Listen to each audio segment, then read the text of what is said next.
Herkese salam, kanalıma xoş gəlmisiniz. Əməkdar artist Fərqanə Qasımovanın qızı Mövlana'nın toyundan sosial şəbəkədə yepyeni görüntülər paylaşılıb. Video görüntülərdə Fərqanə Qasımovanın atası xalq artisti Alim Qasımov və Fərqanə xanımın övladları da yer alıb.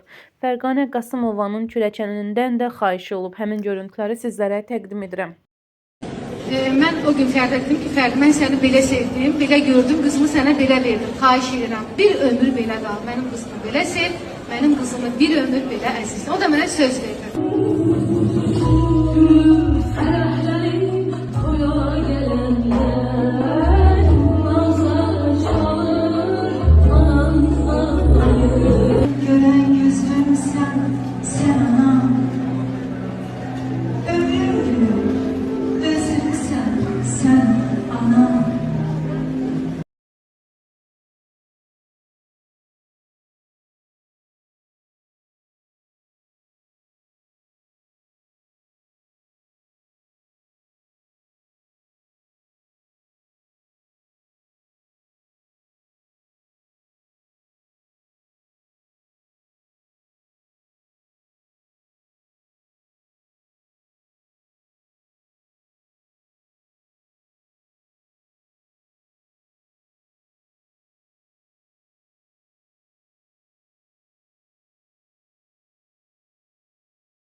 Kızım güzelsen, sen peri kimi